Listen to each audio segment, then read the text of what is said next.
El Señor bendiga a cada uno de los que esté viendo este mensaje. Hoy quiero reflexionar en el libro de mi maestro Federico Barría, en el cual nos enseña quién es Satanás. Y la pregunta es, ¿quién es Satanás? Satanás es el autor del pecado en el universo, es el autor del pecado en el mundo. Él es el autor de las enfermedades, es el autor de la muerte, es tentador, es el que incita al mal. Él es quien ciega los corazones humanos, entra en el hombre cuando éste le da lugar, y es aquel que arrebata la semilla del corazón del hombre, que es la palabra de Dios.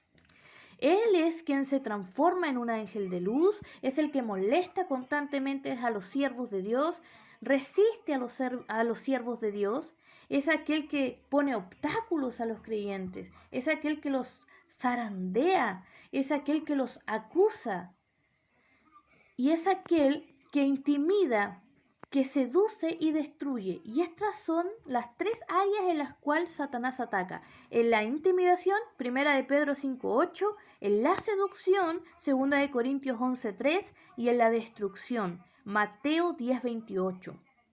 Él es aquel que atemoriza, atrae o mata. Juan 10, versículo 10. Satanás es un personaje limitado, no es como Dios. Satanás no es omnipresente, no es omnipotente, no es omnisciente. Satanás es aquel que depende de sus secuaces, o sea, de los demonios, para hacer sus funciones. Él no es soberano como nuestro Dios, aquel que es suficiente. Él es aquel que requiere de sus demonios para hacer todas sus funciones. Satanás no puede morar en la vida de una persona. Satanás usa a sus secuaces, los demonios, para entrar y poseer los cuerpos de aquellos que no son creyentes. Satanás tiene a todo el mundo en converso en una influencia. Él es quien los influencia a hacer el mal, a dañar, a hacer destrucción. Y que muchas veces también lo usa para dañar a aquellos que son creyentes, que creemos en el Señor. Satanás no es más que nuestro Dios. Satanás es un ser inferior a Dios, pero es poderoso también para hacer daño, para destruir, para matar. Y en eso nosotros no debemos olvidarnos que Satanás es oportunista. Satanás buscó en el desierto a Jesucristo cuando él llevaba 40 días sin comer. Y buscó esa oportunidad para tentarle, porque Satanás es oportunista. Él busca el momento exacto para atacar. Satanás también muestra cómo él ataca en la historia de Job, cómo Job perdió todo. Hubo muerte, hubo enfermedad, perdió a sus hijos, perdió lo que él poseía. Y así Satanás ataca. Esa es la manera en la que él destruye. Pero nunca debemos olvidarnos que él no puede atacarnos ni dañarnos directamente sin el permiso de Dios. Por eso es importante entender que aún Satanás se somete a la autoridad de Dios.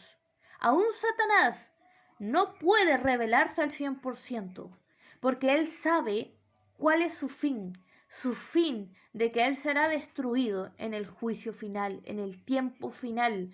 Y lo único que está haciendo Satanás es aprovecharse del tiempo que le queda para dañar, destruir y que la gente no pueda ser salva. Filipenses 2, 9, 10 dice que toda rodilla se dobla en los cielos, en la tierra y debajo de la tierra. Aún Satanás y sus demonios se arrodillan ante la presencia de Dios. Eso tenemos que tener claro, que Satanás no es más poderoso que nuestro Dios, que él no tiene ningún poder mayor que el de nuestro Dios. Es inferior. Pero así Satanás busca atacarnos a nosotros los creyentes, de estas maneras, de la intimidad, de la seducción y de la destrucción. Él es el autor de todo lo malo en este mundo, y él es aquel que está buscando devorar, matar. Él es Satanás. Es importante saber esta información para que sepamos también que el diablo anda buscando a quien devorar.